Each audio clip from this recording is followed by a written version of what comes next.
तो आज हम एक बहुत ही दिलचस्प टकराव की कहानी में उतर रहे हैं। जी। एक तरफ है महेंद्रनाथ, जिन्हें हम एम के नाम से जानेंगे। वो उस दौर के पढ़े लिखे तर्कवादी इंसान हैं जिनकी दुनिया मतलब अंग्रेजी शिक्षा और किताबों से बनी है। और दूसरी तरफ है दक्षिणेश्वर मंदिर के एक पुजारी श्री रामकृष्ण, जिन्होंने कोई किताब नहीं पढ़ी। तो सवाल ये उठता है कि एक ऐसा दिमाग जो हर चीज को तर्क की कसौटी पर तौलता था, वो आखिर एक ऐसे संत के आगे कैसे झुक गया जो किताबी ज्ञान को ज्यादा महत्व ही नहीं देते थे। ये सवाल इस पूरी कहानी का सार है। आज हम श्री रामकृष्ण और एम की पहली 3 मुलाकातों की गहराई में जाएंगे। और ये सिर्फ मिलना नहीं था, है ना? नहीं, बिल्कुल नहीं। ये एक तरह से बौद्धिक अहंकार और आध्यात्मिक सरलता का आमना सामना था। हम देखेंगे कि कैसे श्री रामकृष्ण ने किसी भारी भरकम उपदेश से नहीं, बल्कि रोजमर्रा की कहानियों, सटीक मिसालों और अपने खुद के जीवन से एम के ज्ञान के घमंड को तोड़ा और उन्हें एक बिल्कुल नई दुनिया दिखाई। हाँ, ये एक इंसान के बदलने की लाइव कमेंट्री जैसा है। तो चलिए पहली मुलाकात से शुरू करते हैं। एम अपने एक दोस्त के साथ यूं ही घूमते घूमते दक्षिणेश्वर पहुंच जाते हैं। हाँ। वहां का माहौल ही अपने आप में एक अनुभव था। वो देखते हैं कि श्री रामकृष्ण एक कमरे में बैठे हैं और भक्त जमीन पर बैठकर उन्हें सुन रहे हैं। बिल्कुल। एम को एक पल के लिए ऐसा लगा मानो वो समय में पीछे चले गए हों, जैसे कोई ऋषि, जैसे शुकदेव भागवत कथा सुना रहे हों। और उस माहौल में पहुंचते ही उनके कानों में श्री रामकृष्ण के पहले शब्द पड़े, और वो शब्द ही अपने आप में एक चुनौती थे। क्या कहा उन्होंने? रामकृष्ण कह रहे थे कि जब भगवान का नाम लेते ही आंखों से आंसू बहने लगें और शरीर में रोमांच हो जाए, तो फिर पूजा पाठ की जरूरत नहीं। हाँ, तो फिर संध्या बंधन जैसे कर्मकांडों की जरूरत नहीं रह जाती। वो कर्म अपने आप पीछे छूट जाते हैं। उस अवस्था में सिर्फ हरि का नाम लेना या ओम का जाप करना ही काफी है। ये बात एम जैसे इंसान के लिए जो नियमों और प्रक्रियाओं में यकीन रखता होगा, काफी चौंकाने वाली रही होगी। बहुत ज्यादा। लेकिन मुझे लगता है असली झटका तो उन्हें तब लगा जब उन्हें ये पता चला कि श्री रामकृष्ण किताबें नहीं पढ़ते। बिल्कुल। उनके दिमाग में तुरंत ये सवाल कौन गया होगा, ये कैसे मुमकिन है? क्या बिना किताबें पढ़े भी कोई इतना ज्ञानी और महान हो सकता है? वहीं पर उनके पूरे विश्वास की नींव हिल गई। उनका सारा ज्ञान, उनकी सारी डिग्रियां उस एक सच के सामने छोटी पड़ गई। वो हैरान थे, परेशान थे, लेकिन साथ ही एक अजीब सा खिंचाव भी महसूस कर रहे थे। कुछ तो था उस इंसान में जो किताबों से परे था। और जब एम वहां से जाने लगे तो श्री रामकृष्ण ने बस एक छोटी सी बात कही, फिर आना। बस इतना ही। हाँ, ये कोई आदेश नहीं था, बस एक न्योता था। लेकिन इसी एक न्योते ने अगली मुलाकातों का रास्ता खोल दिया। और एम उस निमंत्रण को टाल नहीं पाए, लेकिन जो आकर्षण उन्हें वापस खींच कर ले गया, मुझे नहीं लगता कि उन्हें अंदाजा भी होगा कि इस दूसरी मुलाकात में उनका दुनिया देखने का नजरिया ही बदलने वाला था। बिल्कुल नहीं। यहीं पर उनके किताबी ज्ञान की सबसे बड़ी परीक्षा हुई, है ना? बिल्कुल, क्योंकि इस बार रामकृष्ण ने प्यार से नहीं बल्कि सीधे सीधे उनके अहंकार पर चोट की। एक नहीं 3 बार। हाँ, 3 बार।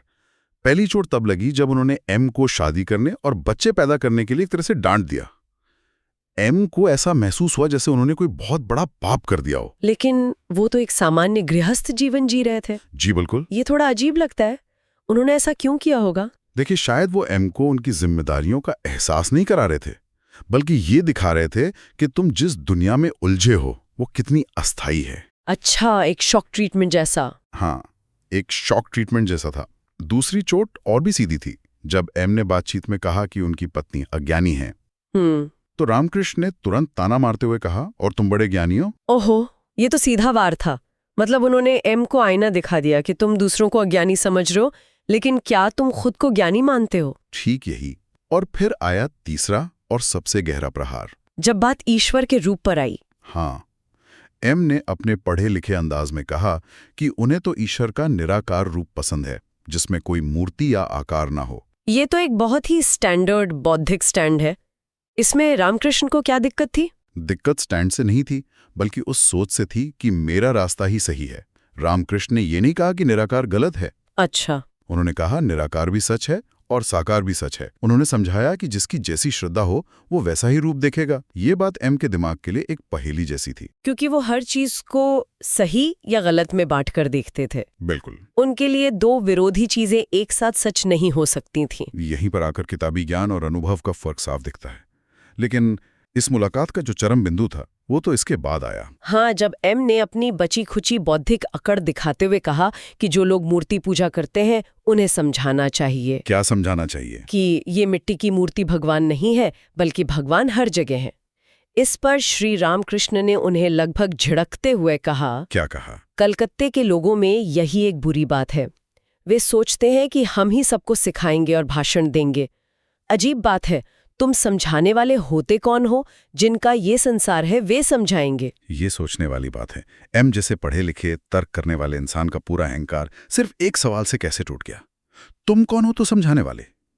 इस एक लाइन में ऐसी क्या ताकत थी? शायद इसलिए क्योंकि ये सवाल उनके ज्ञान पर नहीं बल्कि उनके होने के अधिकार पर ही चोट कर रहा था। अच्छा, रामकृष्ण ने उन्हें यह एहसास दिलाया कि तुम्हारा मिशन दुनिया को सुधारना नहीं बल्कि पहले खुद को जानना है। हाँ। तुम दूसरों की गलतियां निकालने चले हो, क्या तुमने खुद को पा लिया? ये एक बौद्धिक झटके से कहीं ज्यादा गहरा एक आध्यात्मिक झटका था। बिल्कुल सही बात है। एम को खुद भी ये एहसास हुआ और उन्होंने बाद में सोचा, सच तो है, मेरे खुद के सोने के लिए जगह नहीं है और मैं दूसरों को न्योता दे रहा हूँ। स्रोत बताते हैं कि ये श्री रामकृष्ण के साथ उनका पहला और आखिरी तर्क वितर्क था। उस दिन के बाद उन्होंने कभी बहस नहीं की। और जब अहंकार टूटता है तभी असली ज्ञान के लिए जगह बनती है। इसके बाद श्री रामकृष्ण का लहजा बदल गया। अब वो गुरु थे और एम शिष्य। हाँ, उन्होंने एम को बहुत ही प्रैक्टिकल शिक्षाएं दी। उन्होंने कहा कि संसार छोड़ने की जरूरत नहीं है। अच्छा। सब काम करो, अपनी जिम्मेदारियां निभाओ, पर अपना मन ईश्वर में लगा रखो। बिल्कुल। और इसे समझाने के लिए उन्होंने जो उदाहरण दिए वो कमाल के हैं। पहला उदाहरण था अमीर घर की दासी का। हाँ, बताइए। वो मालिक के बच्चों को बड़े प्यार से पालती है, उन्हें मेरा मुन्ना, मेरा राजा कहती है, लेकिन उसके मन के किसी कोने में ये बात बिल्कुल साफ होती है कि ये बच्चे मेरे नहीं हैं। मेरा असली घर तो दूर गांव में है। सही। ये डिटैचमेंट या अनासक्ति का एक बहुत ही प्रैक्टिकल तरीका है। लगाव रखो, जिम्मेदारी निभाओ, पर भूलो मत कि तुम्हारा असली केंद्र कहीं और है। श्री रामकृष्ण ने यही समझाया कि दुनिया में रहो पर दुनिया को अपने अंदर मत बसने दो। और दूसरा उदाहरण तो और भी गहरा है, कछुए का। कछुआ रहता तो पानी में है, घूमता फिरता है, अपना भोजन खोजता है, पर उसका पूरा ध्यान किनारे पर रेत में रखे अपने अंडों पर लगा रहता है। ये कितना सटीक है। मतलब बाहरी तौर पर आप दुनिया के सारे काम कर रहे हैं, लेकिन अंदर ही अंदर आपका ध्यान अपने असली लक्ष्य यानी ईश्वर पर टिका हुआ है। बिल्कुल। और इस अवस्था को पाने के लिए उन्होंने एक और जरूरी बात बताई, एकांत का महत्व। अच्छा। उन्होंने कहा कि जैसे दूध से मक्खन निकालना हो तो उसे पहले दही बनाकर एक शांत जगह पर रखना पड़ता है। उसे बार बार हिलाओगे तो मक्खन नहीं निकलेगा। सही बात है। वैसे ही मन में भक्ति और ज्ञान का मक्खन पाने के लिए कभी कभी दुनिया की भागदौड़ से हटकर एकांत में ईश्वर का ध्यान करना बहुत जरूरी है। लेकिन सबसे जरूरी सवाल तो अब भी बाकी था, ईश्वर को पाया कैसे जाए? हाँ। इसका जवाब भी उन्होंने बहुत ही सरल तरीके से दिया। कोई मुश्किल योग या तपस्या की बात नहीं की। नहीं। उन्होंने कहा, खूब व्याकुल होकर रोने से उनके दर्शन होते हैं। व्याकुलता? हाँ, मतलब एक गहरी तड़प। हाँ, एक गहरी तड़प। उन्होंने उदाहरण दिया बिल्ली के बच्चे का। जब तक वो चुपचाप रहता है उसकी माँ भी अपने काम में लगी रहती है, लेकिन जैसे ही बच्चा पूरी ताकत से म्याऊं म्याऊं करके रोने लगता है, उसकी माँ चाहे कहीं भी हो सब कुछ छोड़कर उसके पास दौड़ी चली आती है। तो ईश्वर के लिए भी ऐसी तड़प चाहिए। बिल्कुल। जब भक्त सच्चे दिल से उन्हें पुकारता है तो वो आए बिना नहीं रह सकते। इन बातों को सुनकर एम पे जो असर हो रहा होगा हम बस कल्पना ही कर सकते हैं। उनका किताबी ज्ञान अब अनुभव की कसौटी पर परखा जा रहा था। सही कह रही हैं। और फिर आती है तीसरी मुलाकात, जहां उन्होंने कुछ ऐसा देखा जिसने उनके सारे संदेह मिटा दिए। हाँ, तीसरी मुलाकात में माहौल थोड़ा अलग था। वहां पर नरेंद्र भी मौजूद थे। वही नरेंद्र जो बाद में पूरी दुनिया में स्वामी विवेकानंद के नाम से जाने गए। जी। इस बार बातचीत थोड़ी और व्यवहारिक हो रही थी कि दुनिया में दुष्ट लोगों और आलोचना से कैसे निपटा जाए। इसमें एक बहुत ही मजेदार कहानी है। हाँ, हाथी वाली। एक गुरु ने अपने शिष्य को सिखाया कि हर चीज में, हर जीव में नारायण यानी भगवान बसते हैं। शिष्य इस बात को गांठ बांधकर चल पड़ा। रास्ते में एक पागल हाथी चिंगाड़ता हुआ आ रहा था और महावत चिल्ला रहा था, हट जाओ हट जाओ, पर शिष्य अपनी जगह से नहीं हिला। उसने सोचा, हाथी भी तो नारायण है, वो मुझे क्यों मारेगा? बिल्कुल। और नतीजा क्या हुआ हम सब जानते हैं। हाथी नारायण ने उसे अपनी सूंड से लपेटकर दूर फेंक दिया। हाँ। जब वो घायल हालत में गुरु के पास पहुंचा तो गुरु ने मुस्कुराकर समझाया, बेटा ये तो ठीक है कि हाथी नारायण आ रहे थे, पर महावत नारायण ने तो तुम्हें हटने के लिए कहा था, तुमने उनकी बात क्यों नहीं मानी? ये कहानी तो कमाल की है। मतलब व्यवहारिकता को आध्यात्मिकता से अलग नहीं कर सकते, महावत नारायण की भी सुननी पड़ेगी। बिल्कुल। इसका सार यही है कि हमें दुष्ट लोगों से दूर रहना चाहिए, ये जानते हुए भी कि उनके अंदर भी वही ईश्वर है जो हमारे अंदर है। अपनी रक्षा करना भी धर्म है। इसी से जुड़ी एक और कहानी उन्होंने सुनाई, एक सांप की। एक गुरु ने सांप को उपदेश दिया कि किसी को काटना मत, हिंसा छोड़ दो। सांप ने बात मान ली। तो फिर क्या हुआ? अब बच्चे भी उसे पत्थर मारने लगे, उसे पूंछ से पकड़कर घुमाने लगे। वो बेचारा अधमरा हो गया। ओह। कुछ समय बाद गुरु लौटे तो सांप की हालत देखकर हैरान रह गए। उन्होंने पूछा, मैंने तुम्हें काटने से मना किया था, फुफकारने से तो मना नहीं किया था। मतलब दुष्ट लोगों का अनिष्ट मत करो, उन्हें नुकसान मत पहुंचाओ, पर उन्हें डरा के रखो ताकि वो तुम्हें नुकसान न पहुंचा सके। बहुत ही प्रैक्टिकल सलाह है। लेकिन इस मुलाकात का अंत एक ऐसी घटना से हुआ जो इन सब कहानियों और शिक्षाओं से कहीं बढ़कर थी। हाँ, बातचीत के बाद नरेंद्र ने गाना शुरू किया और जैसे ही उन्होंने गाना शुरू किया, श्री रामकृष्ण के भाव बदलने लगे। वो गाते गाते अचानक समाधि में चले गए। जी। एक मिनट, यहाँ समाधि का मतलब समझना जरूरी है। ये सिर्फ गहरा ध्यान नहीं है, है ना? नहीं, बिल्कुल नहीं। ये तो वो अवस्था है जहाँ इंसान का बाहरी दुनिया से संपर्क पूरी तरह टूट जाता है और वो पूरी तरह से ईश्वर में लीन हो जाता है। बिल्कुल। और एम के लिए, जो अब तक सिर्फ किताबों में इसके बारे में पढ़ते आए थे, इसे अपनी आंखों से देखना एक जिंदा सबूत था। उन्होंने क्या देखा? उन्होंने देखा कि श्री रामकृष्ण का शरीर एकदम स्थिर हो गया है।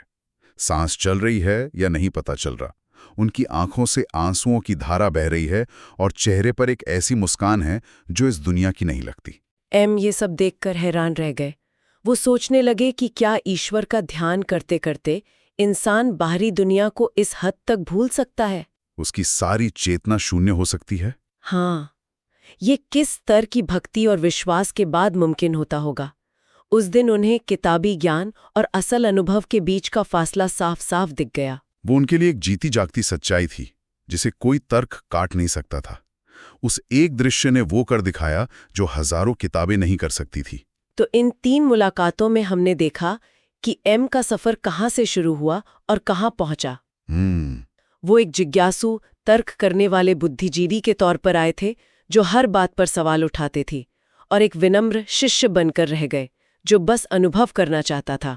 ये यात्रा दिमाग से दिल तक की थी। बिल्कुल। श्री रामकृष्ण की शिक्षाएं कोई जटिल दर्शन या फिलॉसफी नहीं थी। वो जीवन जीने की कला थी। अहंकार को कैसे गलाएं, दुनिया में रहते हुए भी उससे अलग कैसे रहें, और ईश्वर के लिए वो सच्ची तड़प, वो व्याकुलता कैसे जगाएं। उन्होंने ये साबित कर दिया कि सच्चा ज्ञान बहस से नहीं मिलता, बल्कि सीधे अनुभव और अटूट विश्वास से मिलता है। स्रोत में एक बहुत महत्वपूर्ण बात कही गई है कि वो एम का श्री रामकृष्ण के साथ पहला और अंतिम तर्कवाद था। यहाँ सोचने वाली बात यह है कि उस एक संवाद में, उस एक सवाल में, तुम कौन होते हो समझाने वाले, ऐसी क्या शक्ति रही होगी जिसने एक पढ़े लिखे इंसान के अहंकार को हमेशा के लिए शांत कर दिया। क्या ज्ञान का असली रास्ता तर्कों के खत्म होने के बाद ही शुरू होता है?